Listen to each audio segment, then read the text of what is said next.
Bon, ben, à mon tour aussi de dire merci au professeur Azoug et avec l'aide de l'association très combative en tout cas et maintenant reconnue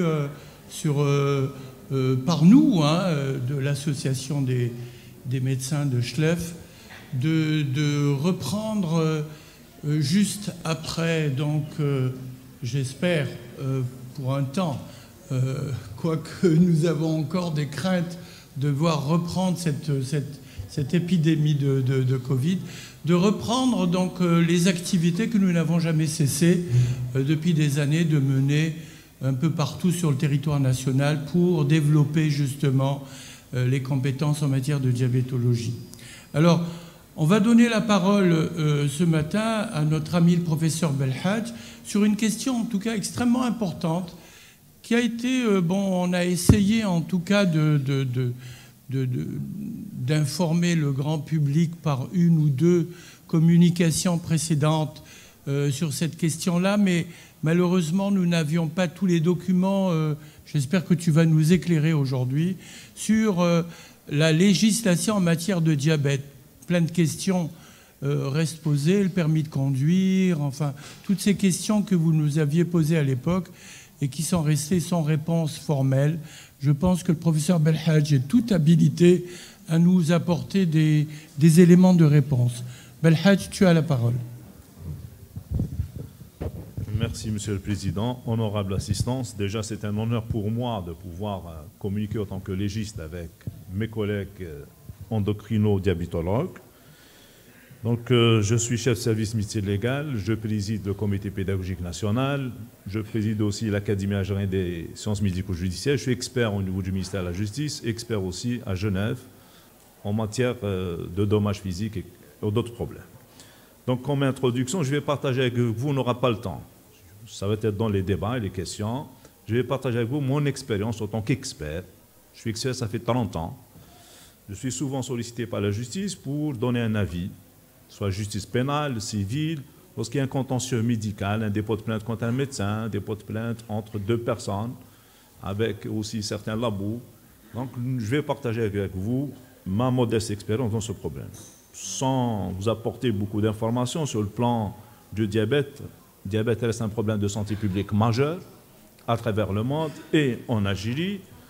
Nous allons discuter et partager avec vous cette notion d'un choc traumatique ou un choc psychologique chez le diabétique et ses répercussions. Le diabétique, comme tout citoyen, n'est pas à l'abri d'une agression, d'une violence soit volontaire ou involontaire, ou parfois d'un événement dramatique qui est responsable du déséquilibre de son diabète. Le diabétique aussi, il est confronté à des problèmes d'ordre juridique, divorce, plainte contre lui, un problème civil, la donation, un problème d'accident de travail, un problème, comme on va voir ensemble, quelques problèmes médico-légaux du diabétique. Il y a aussi chez le diabétique, il y a un problème, c'est connu, morbidité et mortalité élevée. Un coup de poing, une petite plaie, ça peut tuer. En tant qu'expert international, j'ai autopsié la dame, l'Algérienne qui est morte en France. L'histoire des Gilets jaunes a été touchée, elle était diabétique. Un grand débat, un contentieux international sur la cause exacte de son décès, puisqu'elle était diabétique, elle a reçu un impact facial, elle est décédée un mois après. Donc il y a toute une démarche médico-légale. Bien sûr, les statistiques sont là. En Algérie, je vais vous montrer les statistiques de l'OMS. On reste 42 millions. On a plus de 5 millions qui sont âgés de plus de 65 ans. Donc, on va être confronté à un problème de gériatrie. Population qui reste toujours jeune. Nous sommes confrontés au problème quotidien, la nouveauté qui n'existait pas avant, la violence au quotidien, la violence dans les quartiers, dans l'université, dans les mosquées, dans le milieu sportif. Nous sommes confrontés au problème de la toxicomanie. Avant, c'était une toxicomanie douce. Maintenant, c'est des injections, c'est la cocaïne, l'héroïne, etc. Et aussi, nous sommes confrontés à un autre problème, celui de l'immigration clandestine. C'est une réalité.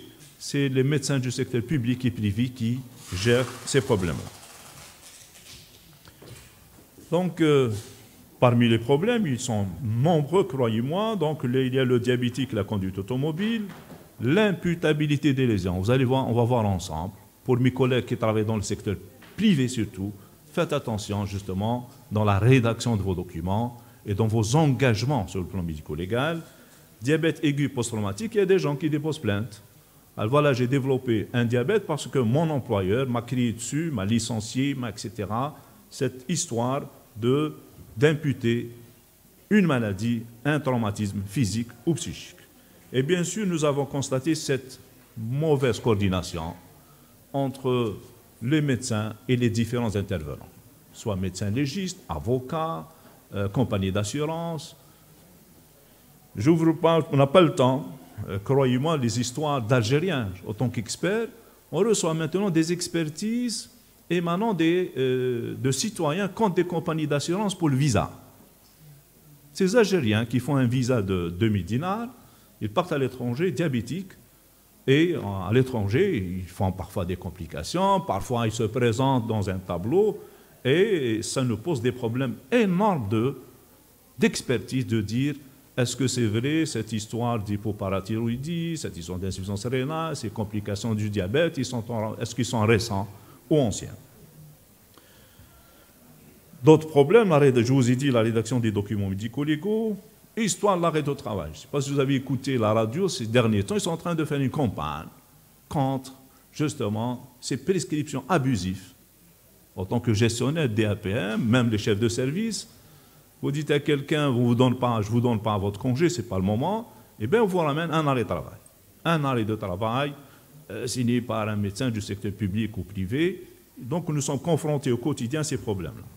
Problème de dispense du sport, l'aptitude à la conduite des engins légers et lourds, l'aptitude à des métiers à risque, l'aptitude mentale, on va voir ensemble l'histoire de donation, la prescription du Rivotril, il faut savoir maintenant, il y a une nouvelle législation, l'expérimentation sur l'homme, mais croyez-moi, j'en ai expertisé au moins 4 ou 5, cette histoire d'utilisation de nouveaux traitements sur des pieds diabétiques, qui se terminent souvent par des amputations avec des procès. La pratique illégale de la médecine, et aussi cette histoire de diabète et de divorce. Quel est l'intérêt médico-légal de cette modeste communication? C'est d'étudier les différents problèmes médico-légaux en rapport avec le diabète. Et on doit développer ensemble, j'espère qu'on ne va pas s'arrêter là, avec les sociétés savantes, c'est de développer une démarche médico-légale appropriée dans le respect de la loi et de la dignité humaine. Il faut coordonner sur le plan scientifique et pédagogique entre les différents intervenants dans la gestion de ces problèmes. Il n'y a pas que nous, hein, même le doyen il est là, nous organisons des journées pédagogiques aux internes. Je préside une académie, nous organisons chaque année avec les magistrats, avec les officiers pour le judiciaire, j'enseigne à l'école supérieure de la magistrature et aussi de la gendarmerie. Nous enseignons à ces gens-là les ABC de la médecine, comment on travaille nous, quelles seront nos attitudes, etc. Et bien sûr, il faut avoir une idée sur la législation. Est-ce que parmi vous pourrez me donner la dénomination exacte du ministère de la Santé?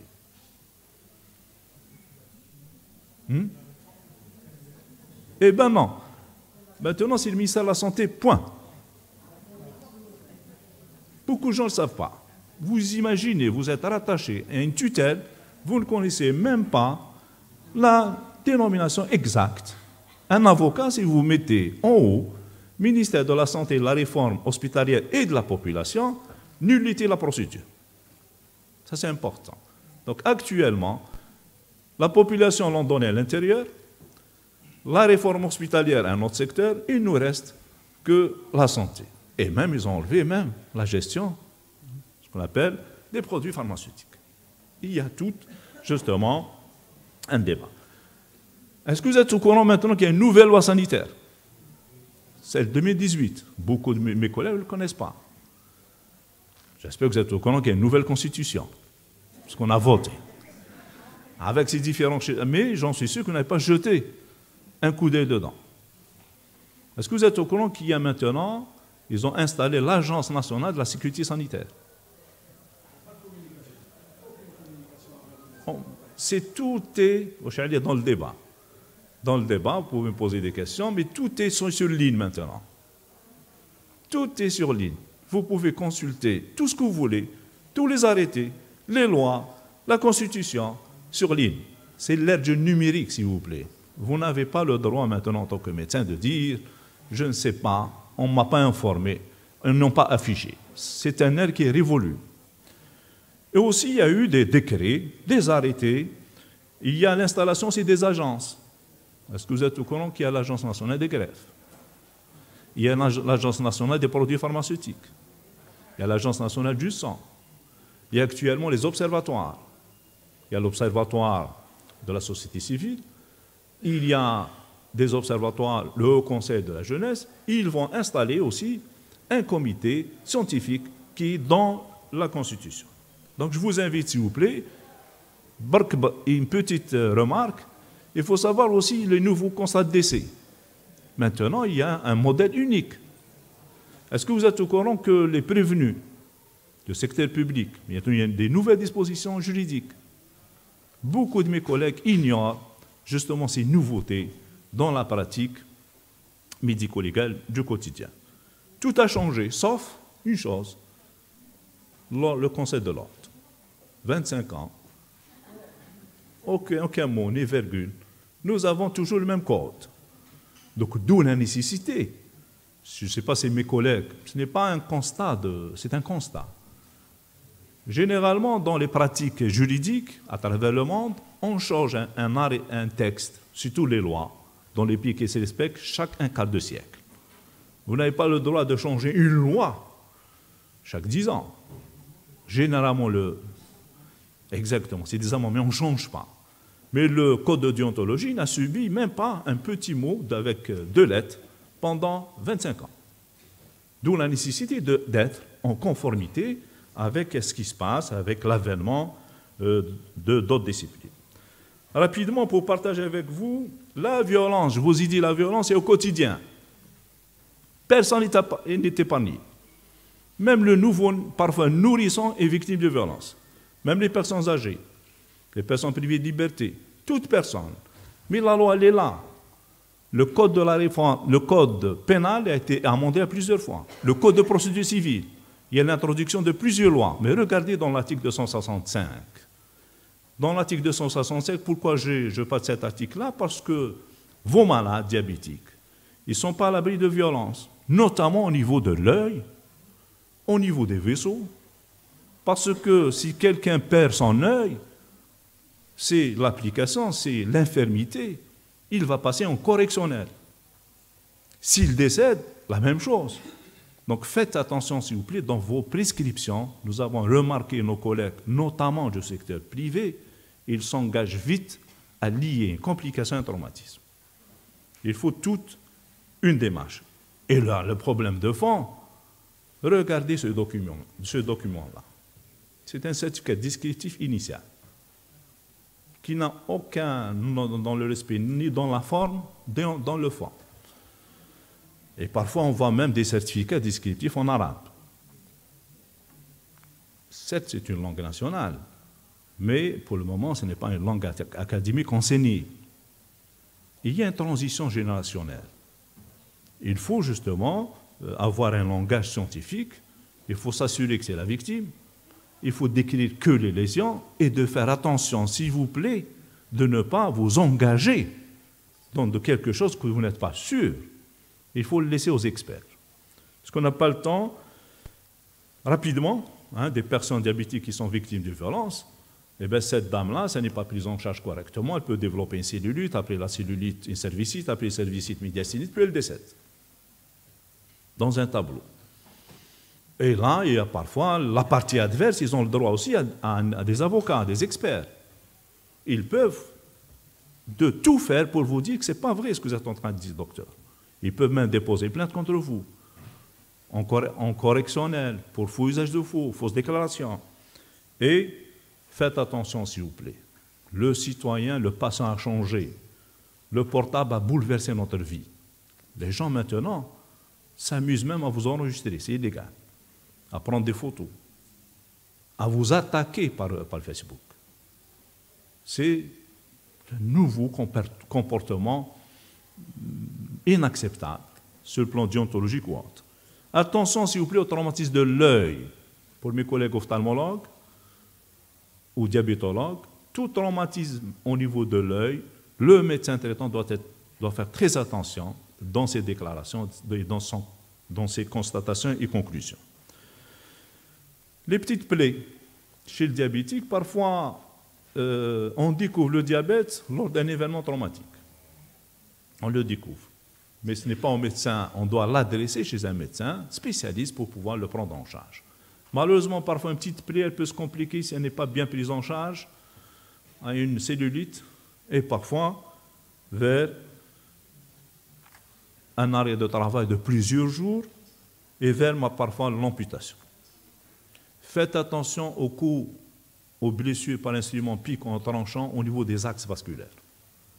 Toute infection qui traîne, victime de violence, faites très attention, il faut laisser aux experts, aux légistes, de se prononcer sur l'imputabilité d'un tel événement à une telle complication. L'histoire du diabète post-traumatique. Il y a des gens qui vont vous solliciter pour leur donner, elle va à la suite à un divorce, suite à un licenciement, suite à un harcèlement en milieu professionnel, j'ai développé un diabète. Docteur, s'il vous plaît, donnez-moi un document afin que je puisse déposer plainte. C'est un sujet à travers le monde qui est très très controversé. C'est vrai, on a assisté, l'exemple, le match Algérie-Soudan, Algérie-Égypte en Soudan. Lorsque les Égyptiens ont égalisé, il y a eu un cas de mort subite en Égypte de joie et un cas de mort subite chez nous, de tristesse. L'humain parfois, il peut réagir différemment, soit par un bouleversement hormonal qui peut être à l'origine du décès, ou bien par l'avènement d'un diabète. Donc il nous est très difficile, il faut laisser justement aux experts de se prononcer, il y a toute une démarche expertale. Rapidement, donc, on doit vérifier, nous, une enquête familiale. Je convoque ses parents, on convoque ses frères et sœurs de vérifier est-ce qu'ils ont un diabète familial. Aussi, la réalité du traumatisme, c'est sur PV. PV délivré par les autorités judiciaires. On vérifie est-ce qu'il y a un traumatisme ou pas du pancréas. Les symptômes, est-ce qu'ils sont développés? On peut même faire une enquête auprès de la CNAS et des services d'assurance. On retire son dossier de vérifier est-ce qu'il a déjà déposé des arrêts de travail en rapport avec sa maladie. Donc c'est toute une démarche médico-légale. Diabète et hypoglycémie AVP. J'étais réquisitionné pour expertiser cette photo, c'est l'histoire du déraillement du train du Sendai. Il y a un déraillement, vous vous souvenez, il y a un décès, une enseignante qui est décédée. Donc dans la procédure judiciaire, croyez-moi, il y a un État. Il y a le parquet, il y a les autorités judiciaires, on vérifie est-ce que ce chauffeur n'était pas diabétique, est-ce que ce chauffeur n'était pas sous l'effet de la drogue. Donc c'est toute une démarche expertale. Ce jeune homme-là, hospitalisé, on a vérifié d'abord est-ce qu'il n'était pas diabétique. Parce que s'il était diabétique, et parmi les incidents majeurs de la conduite automobile, c'est surtout l'hypoglycémie, qui est à l'origine de la perte de connaissance ou bien des troubles cognitifs. Donc il y a toute une démarche expertale pour apporter des preuves scientifiques qu'il y a eu, que ce sujet-là, il était diabétique. Diabète et mariage. Il y a une nouvelle législation.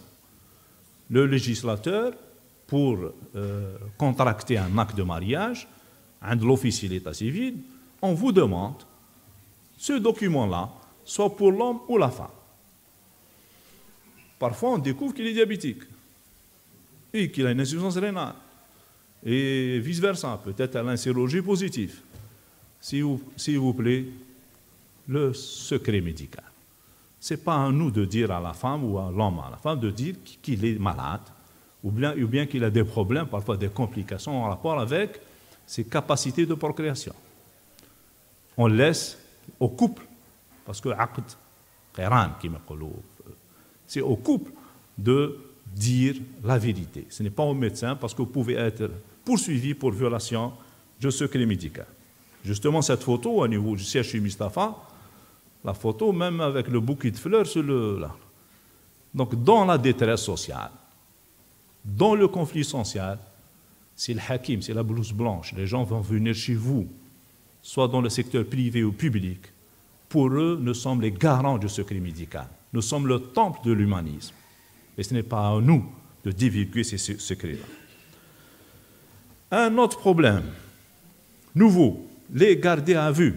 Toute personne gardée à vue privée de liberté momentanément, suite à un ordre d'un officier judiciaire qui est un universitaire comme nous, eh bien ce monsieur-là a le droit, c'est dans la Constitution, dans le Code de procédure pénale, a le droit à avoir la visite d'un membre de sa famille, de contacter un avocat et d'être examiné par un médecin.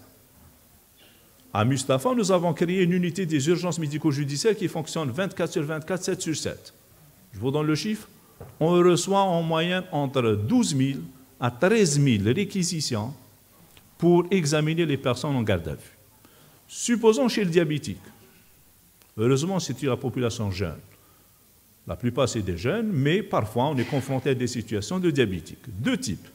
Il y a le diabétique type 2. Ce qu'on a peur, on prescrit, on leur dit est-ce qu'il est sous traitement. On doit s'assurer qu'il doit prendre son traitement, qu'il a sa ration alimentaire et il a le besoin de prendre de l'eau. Si les conditions ne sont pas réunies, on dit que, parfois on leur dit, il faut diminuer la dose pour éviter les hypoglycémies. On leur conseille de diminuer la dose, de prendre la moitié du traitement, mais lui donner sa ration alimentaire. Le problème chez les sujets en garde à vue insulinodépendants. Le problème, il est là, parce que si quelqu'un qui doit prendre de l'insuline parfois est utilisée par expérience, soit pour s'automutiler, on a eu des tentatives de suicide par injection de l'insuline, ou bien parfois elle est utilisée comme une arme. L'expérience. Et là, tout patient qu'on confirme qu'il est diabétique insulinodépendant, il a une carte, il a un traitement sur lui, une ordonnance, on ne peut pas le lâcher. Il faut le garder. Il faut dire que son état de santé n'est pas compatible avec une garde à vue. Il doit rester en milieu, justement, médical. Voilà les documents. Ça s'est arrêté ou bien le temps? Ça s'est bloqué. La technologie. Technologie, donc il nous reste deux sujets. Rapidement dans les débats, il y a le certificat de décès, mort subite et sujet diabétique. Un grand problème pour mes collègues dans les constats de décès. S'il vous plaît, on n'utilise plus le terme mort suspecte. Soit la mort elle est naturelle, soit la mort elle est de cause intermue ou violente. Souvent, 85% des certificats de nos collègues, elles sont vides scientifiquement. Tous les diabétiques, arrêt cardiaque. Il faut mentionner, s'il vous plaît, les 4 étapes. Ça, c'est très important. Et aussi le problème de la donation, le problème civil du diabétique. Problème civil du diabétique, on a ici dernier temps, dans nos expertises, eh bien, les personnes, lorsque quelqu'un veut léguer, fait une donation, il faut faire très attention. Il y a l'avis du psychiatre, certes. Le psychiatre doit donner son avis. Ou aussi, parfois, c'est la famille, après la donation. Lorsqu'il décède, ses enfants découvrent qu'il a fait une donation. C'est toute une bataille juridique. Et qu'est-ce qu'il retire? Vos documents. Et vous allez être poursuivi pour fausses déclarations et faux ajouts. Donc, il faut faire très attention dans la délivrance et la rédaction des documents médico-légaux chez les personnes âgées, dire que la vérité, qu'il n'y a que la vérité. Donc, moi, je n'ai pas eu le temps, ça va être une autre journée d'aborder les autres sujets en rapport avec la prolongation d'arrêt de travail, en rapport avec la guérison, la rechute, l'aggravation. Tous ces éléments-là, il y a des arrêtés, il y a toute une procédure, il y a la médecine de travail, bien sûr, qui gère tous ces volets-là. Et je vous reprends le dossier, s'il vous plaît, des anciens moudjahidines et des victimes terroristes. Et faites attention, s'il vous plaît, aux dispenses pour le service militaire. J'en ai vu pas mal de collègues poursuivis pour fausses déclarations. Il faut faire très attention dans la délivrance de ces documents vis-à-vis surtout d'autres autorités. Il y a le contrôle, s'il vous plaît. Beaucoup de mes collègues ne connaissent pas qu'il y a des contrôles dans certaines institutions. Ils ont des départements qui contrôlent vos documents, qui contrôlent ces dossiers-là. Ils demandent même des avis à des experts de se prononcer sur la véracité. En tant que DAPM, parfois je reçois des courriers du ministère de l'Intérieur, de la jeunesse, d'autres secteurs, de vérifier est-ce que ce médecin existe chez nous, est-ce que ce document est bien rempli par son cachet, est-ce qu'il est passé chez vous, etc. Donc je vous remercie. On n'a pas le temps, j'espère dans le débat on pourra soulever ces problèmes.